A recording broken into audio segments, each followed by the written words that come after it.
With the Taliban as the dominant force in Afghanistan, sources say that Pakistan-based terror groups like the Lashkar-e-Taiba are making a presence in parts of Afghanistan. Sources say the Lashkar-e-Taiba have built checkposts in some parts of Kabul. There have also been reports of looting by these groups in villages in Afghanistan.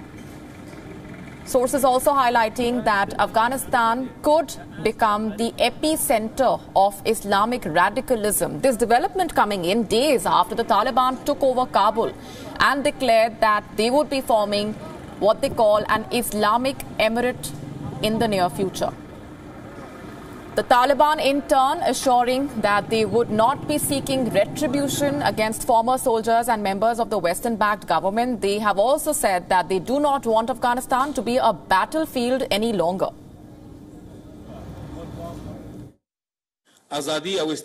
We do not want Afghanistan to be a battlefield any longer.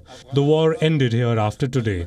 So according to the order of His Highness Amir al-Mumin, we will pardon all those who became the masters against jihad. And this special pardon is because we do not want war again and to let war be repeated and the elements of the war to remain. So the Islamic Emirate has no enmity with anyone. The enmities with parties to the conflict are over and we do not want to live in enmity. No nation wants to face off internal and external enemies.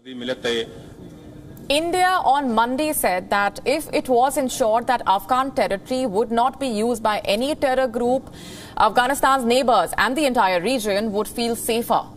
India's permanent representative to the United Nations made the statement while addressing an emergency meeting of the UN Security Council. Listen in. The current situation in Afghanistan has numerous challenges. However, there are a few opportunities. If there is a zero tolerance for terrorism in all its forms and manifestations, and it is ensured that the territory of Afghanistan is not used by terrorist groups to threaten or attack any other country, then Afghanistan's neighbors and the region would feel safer. Going straight across now to our principal diplomatic correspondent, Siddhant Sibal, joining us from New Delhi for more on this. Siddhant, what more can you tell us about India's position at this point when it comes to what's happening in Afghanistan?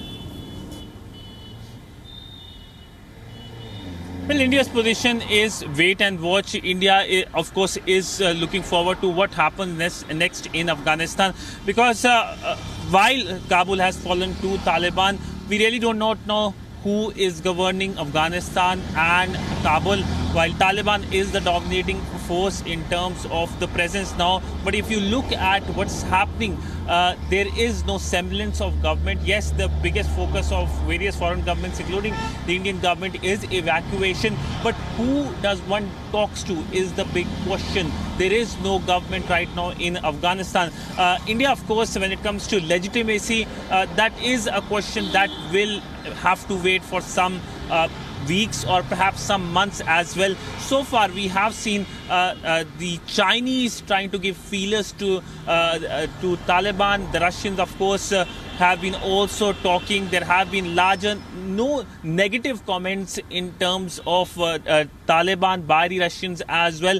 And largely, we know that this geopolitical development is something that has come as a shock that nobody had expected, that while Americans will be in Afghanistan, Taliban will overrun the national capital, Kabul. But when it comes to India, India will be waiting and watching what the democratic world does when it comes to their relationship with Taliban. And then, of course, we can expect India to take a final call. But nonetheless, as of now, India's big focus is the focus on the civilians, the Indian civilians who are still there in Afghanistan. India has been inundated by the request of not only Indians keen to come back to India from Afghanistan, but also many Afghans. These are vulnerable Afghans, journalists, women, these are minorities, especially Hindu and Sikh minorities, who are very keen to come back to India. And of course, they have been seeing India as their second home. So India has opened its gate.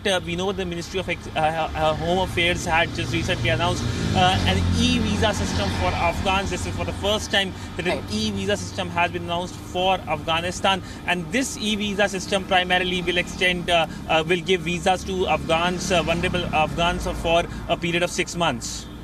Siddhant, Sibyl, appreciate those inputs coming in. Thanks very much. WION now available in your country. Download the app now. Get all the news on the move.